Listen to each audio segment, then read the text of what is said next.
கிறிஸ்துவுக்குள் மிகவும் பிரியமானவர்களே, இரண்டு நபர்கள் இருக்கும் பொழுது அவர்கள் இருவருக்கு நடுவே அன்பு இருக்கிறது என்று சொன்னால் அது மாத்திரமே போதுமா?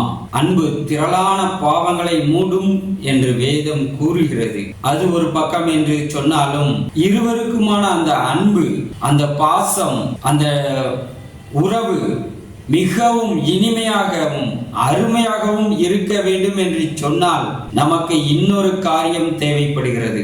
ஆம், அதைதான் 1 கொரிந்தியர் 13ஆம் அதிகாரம் 6ஆம் வசனத்திலே நாம் இப்படியாக பார்க்கிறோம்.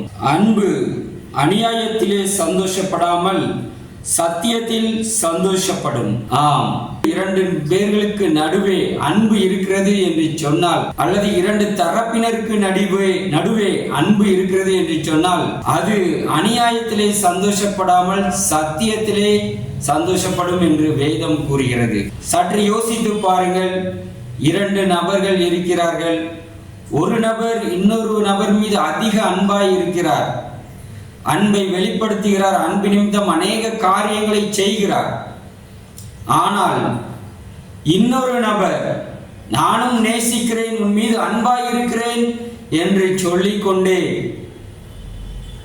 ஆனால் அநியாயமான காரியம், இந்த நபருக்கு துரோகம் செய்து கொண்டு, தீங்கு செய்து கொண்டு, இந்த நபரை மதிக்காமல் அப்படியாக செயல்பட்டு கொண்டிருந்தால் அந்த உறவிலே ஒரு சந்தோஷம் இருக்குமா என்று சொன்னால் சந்தோஷம் இருக்காது.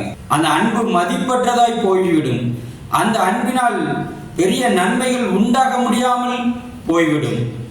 ஆம், வேதத்திலே கூட தேவன் இப்படிதான் தம்முடைய சாயலாக மனிதர்களை ஆசையாக உருவாக்கினார். பகலின் குளிர்ச்சியான வேளையில் கூட தான் உருவாக்கின அந்த ஆசையாய் உருவாக்கின அந்த மனிதனோடு, ஆதாம் ஏவாளோடு தேவன் பேசும்படியாய் வருவாராம். ஆனால் அப்படிப்பட்ட ஒரு மனுக்குலம்தான் ஒரு சூழ்நிலையிலே கெட்டு போவதை நாம் பார்க்கிறோம்.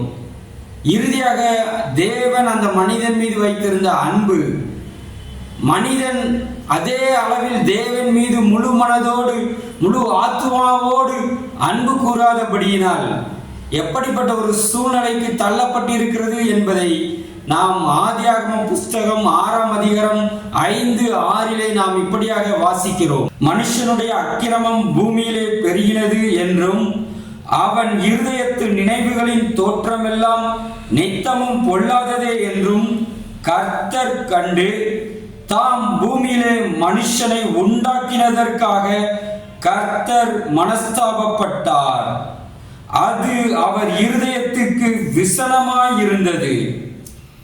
ஆம் பிரியமானவர்களே, தேவனுடைய அன்பு மனிதர் மீது மிகவும் அதிகமாய் இருக்கிறது. தேவ நீதி உள்ளவராகவே மனிதனுக்கு நடந்து வருகிறார். ஆனால் மனிதனோ அக்கிரமம் அநியாயம் செய்யும் பொழுது தேவனுடைய அன்பு அந்த இடத்திலே மதிப்பில்லாததாய் போய்விடுகிறது.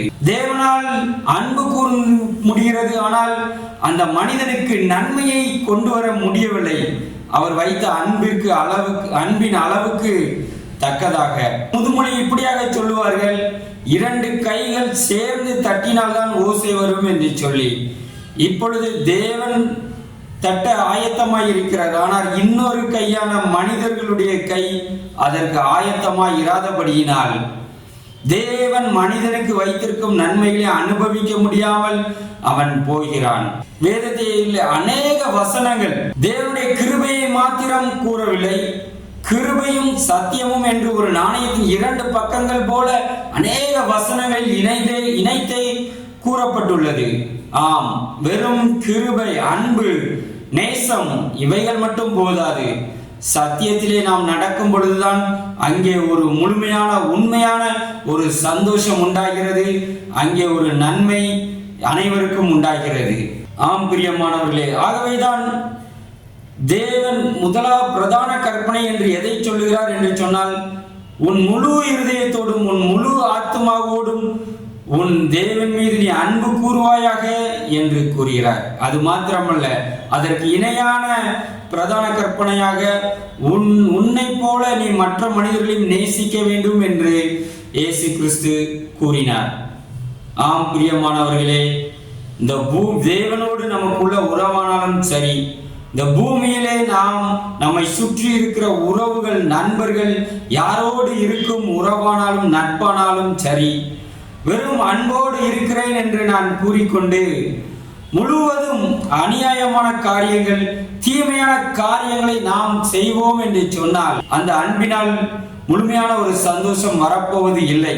அந்த அன்பு, யார் அன்பு காட்டுகிறார்களோ அவர்களுக்கு அது வேதனையை கொடுக்கிற ஒரு மிகவும் கொடுமையான தீமையான ஒரு அன்பாக அது மாறிவிடும். ஆகவே உங்கள் உறவுகள் எல்லாருடனும் நீங்கள் நீதியோடும் உண்மையோடும் பழக வேண்டும் என்று தேவன் விரும்புகிறார். ஆகவேதான் ஒருவருக்கொருவர் பொய் சொல்லாதிருங்கள் என்று கூட வேதத்திலே ஒரு வசனம் இருக்கிறது. நியாயத்தோடு நாம் நடக்கும் பொழுது அந்த அன்பில் பூரணப்படுகிறது. அந்த அன்பு நன்மையை கொண்டு வருகிறது. அந்த அன்பிலே, உறவிலே ஒரு மகிழ்ச்சி உருவாகிறது. ஆகவே உங்கள் மீது அன்பு வைத்திருக்கிற ஒரு நபரை, நேசிக்கிற ஒரு நபரை, உண்மையாய் அன்பு கூறுகிறவர்களை நீங்கள் ஒருபோதும் தீமை செய்து அந்த அன்பை வீணாக்கி விடாதீர்கள். ஆம், அன்பு சத்தியத்திலே சந்தோஷப்படும்.